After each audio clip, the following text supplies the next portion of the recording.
All right. Welcome you all to the second live interactions for this course, Environment and Development. So I will try to quickly give snippets of uh, what we have done in the last few weeks, and please tune in. And if you have any questions, I'll be happy to respond to your queries. So as we go along with the session, I will try to give a recap of what we have discussed in the last 4 weeks. So in week five, we have deal with the module called Religion, Environment, and Conservation, and week six, Natural Resource Management, and in week seven, Displacement, Disposition, and Development, and in week eight, Mainstream Development, that is strengthening or weakening of indigenous peoples. So in week five, we have lectures which begins with trying to look at how religion and environment has been of late been given a concern, and we could also see that historically religions have actually taught us to perceive and also to act on how we deal with the non-human nature in terms of our particular interests, beliefs, and also social structure. So, religion and ecology from the Western monasteristic religions, there was a general consensus that we should never forget that nature was God's creations and ultimately God's property and not our own. So some of the questions which we engage in this particular module are: how has religion shaped our understanding of and our conduct towards nature, and how has the environmental crisis challenged and transformed modern theology and spiritual practice, and what have the world's faith believed about the human relation to nature. So we have particularly looked at a few of the religions, and most importantly Buddhism and Hinduism, and that of Christian religion, with the seminal works of Lin White Jr. by engaging upon the historical roots of our ecological crisis, and also how must beliefs and actions change as we encounter and face the environment. So as I pointed out in the essay, that is the historical roots of our ecological crisis by Lynn White, it tries to look at how our ecological crisis is a product of an emerging entirely novel democratic culture, and also looked at how technology and modern science are distinctively Occidental. It also engages with looking at the way in which how human and nature has interacted during the medieval period, and how it has changes with the intrusions of the Western science, and of course the Christian religion. Now, Christian religion in its Western form is perhaps considered to be the most anthropocentric religion the world has ever seen. And by destroying other forms of religion, which is known as pagan, uh, it is it made it possible to exploit nature in a mode of indifference to the feelings of natural objects. Now, man's relations to this, for example, soil, or in terms of our interactions with nature, has profoundly changed. And what people actually do about their ecology depends on what they think about themselves and in relations to things around them. So, human ecology, in that sense, is deeply conditioned by beliefs about our nature and destiny, that is, by religions.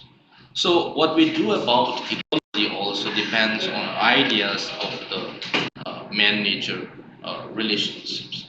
Now coming to the Eastern religion, beginning with Buddhism, we have actually seen that Buddhism actually views humanity as an integral part of nature, so that when nature is deified, people would ultimately suffer.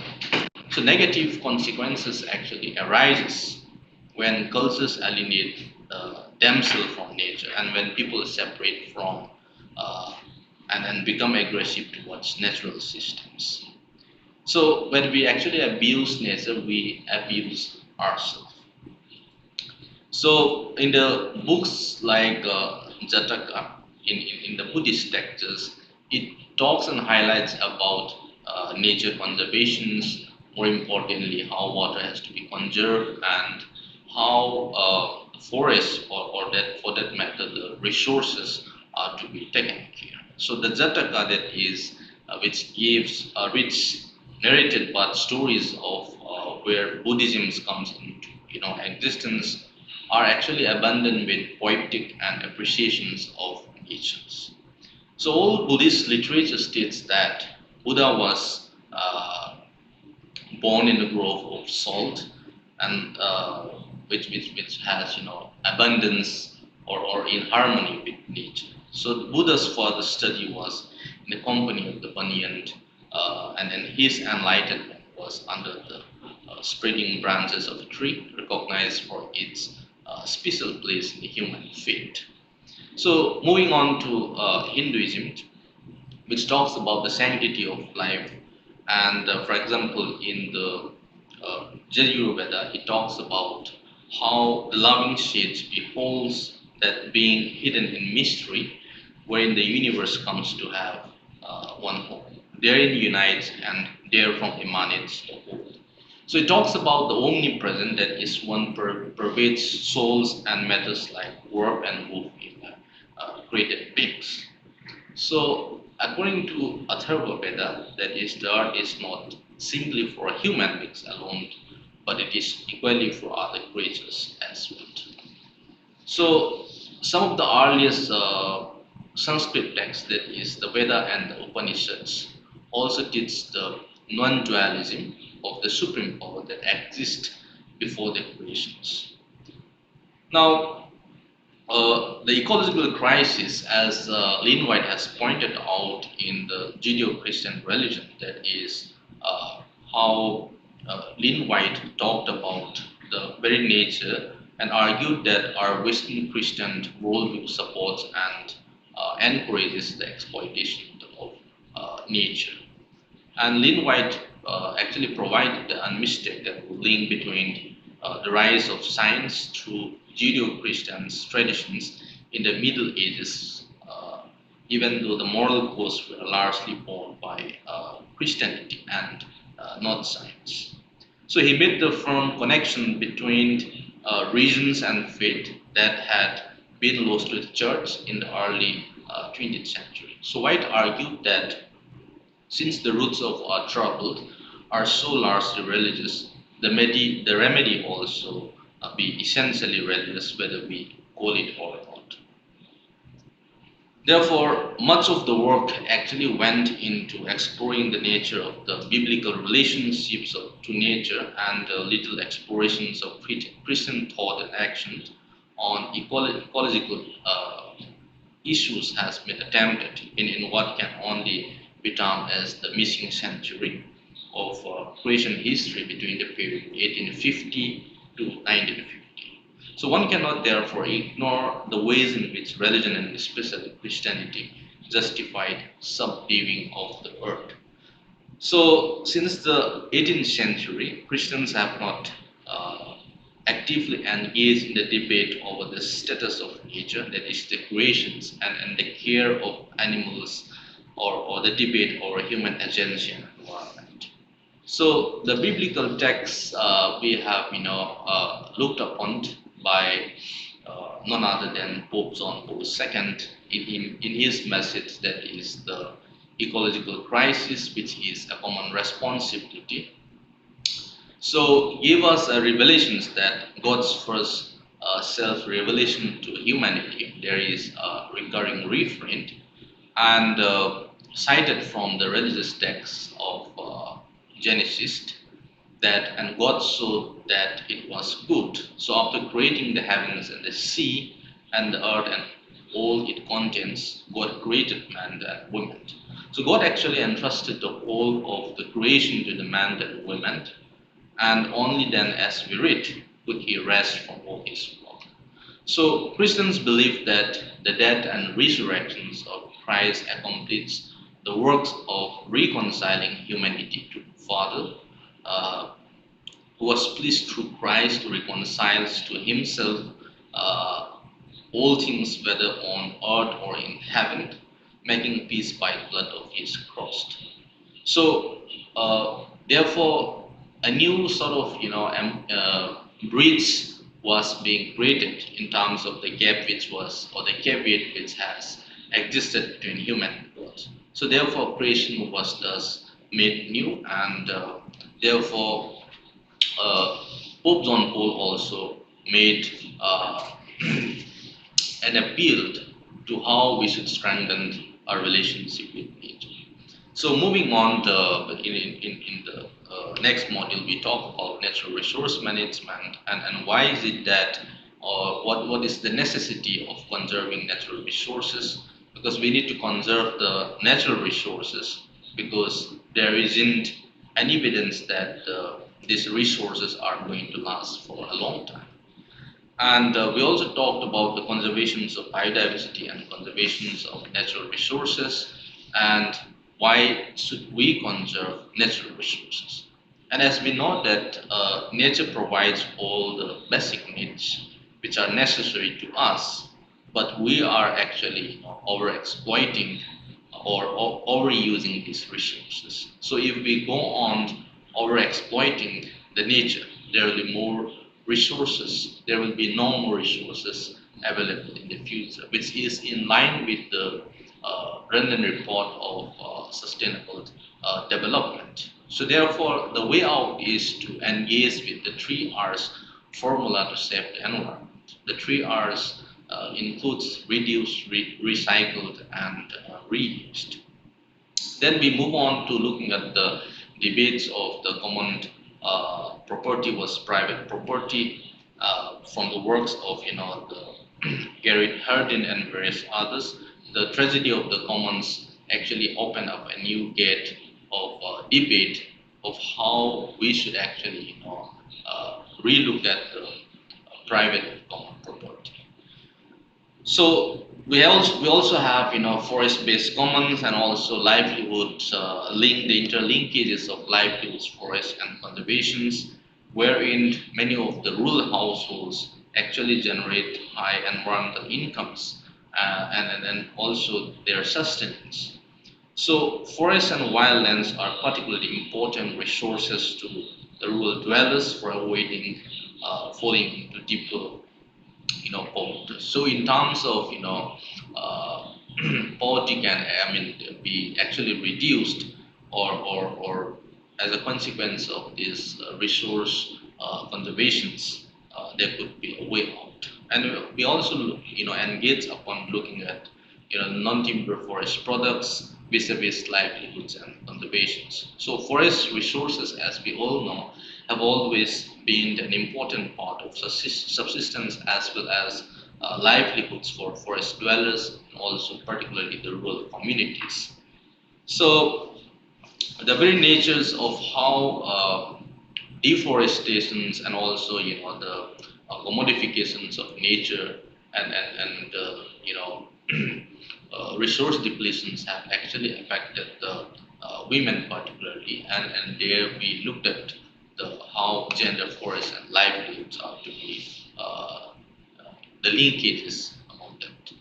So we also looked upon the conservations induced displacement, that how development has actually lead to displacement.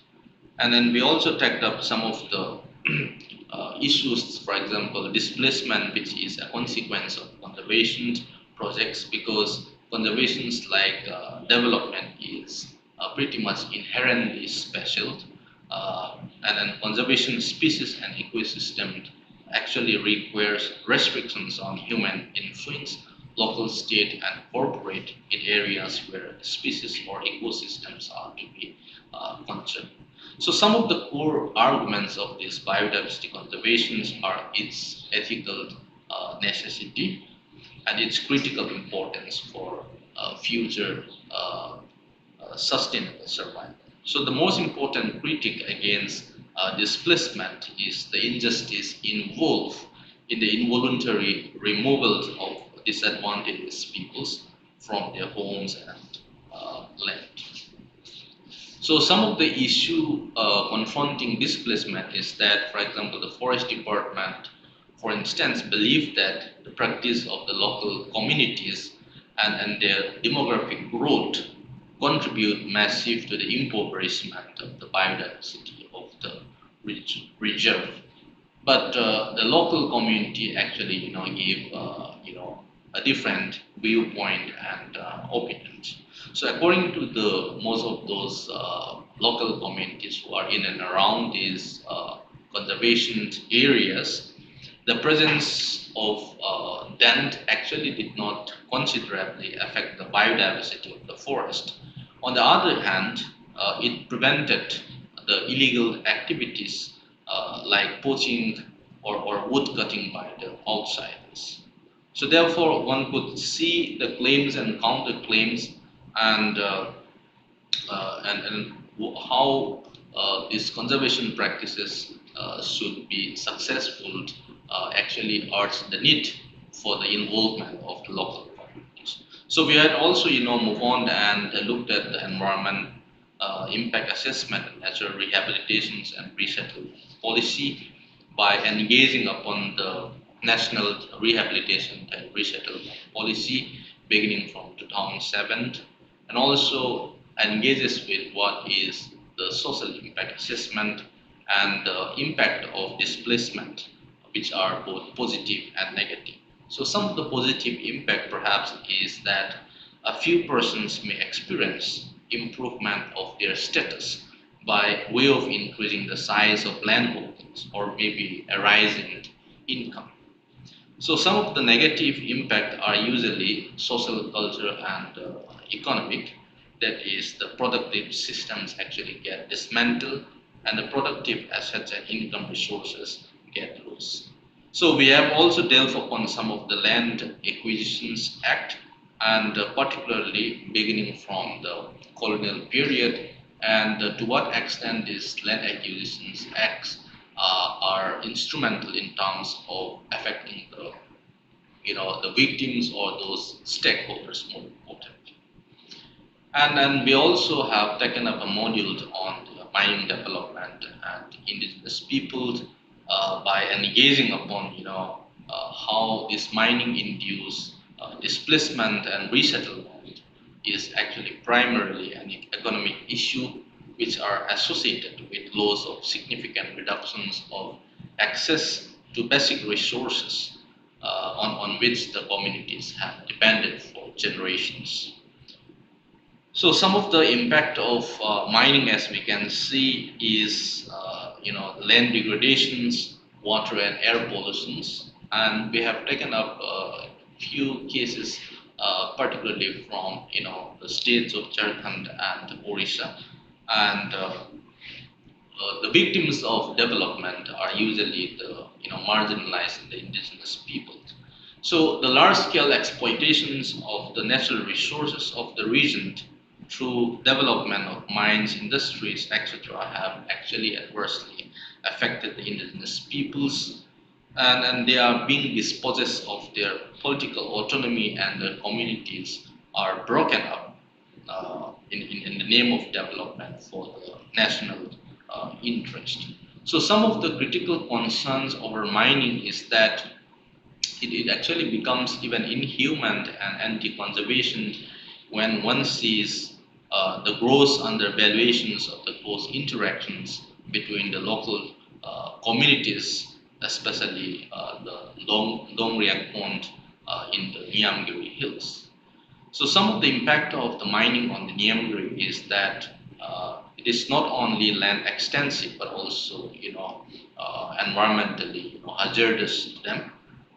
And we have also taken up the issues of dams development and resistance, particularly by engaging upon a few of the case studies which I have already shared in the state of Manipur, particularly by taking the cases of Chipaimuk Dam and Mapithil Dam. So one pertinent point which is evident from those study with regards to dam is the questioning of this national development. So many of the areas where the projects are actually planned are remote areas which are usually inhabited by the indigenous people who are completely dependent on their natural surroundings, or more importantly, the natural resources for their food security and livelihood. And there is also equations of the politics which involve in terms of the land acquisitions. So the policy makers and planners here actually they view the extensions of the act in terms of which would usher economic development, but the ground reality speaks otherwise. So what is interesting is which emanates from these studies are that in the name of development, indigenous peoples are being forcibly dispossessed from land they have lived on for generations. So the overall impact of developmental projects, particularly on the indigenous communities, has often been the cases of loss of livelihood, massive displacement, and also involuntary migrations. So often the acquisition for development aggravate the problem of alienations and also encroachment on the tribal land. We also engage upon the competing visions by taking the cases of the Narmada, that is the Sardar Sarovar Dam. So there is a huge public debate on large dam, which has been going on between the dam advocates and the opponents. So the server dam is actually a case of development projects, which is both directly and indirectly causing environmental displacement on massive scales. So the livelihoods issues of many millions of people also suffer because of the downstream effects of dams and also loss of fisheries and various other, the submergence of their agriculture fields and forest.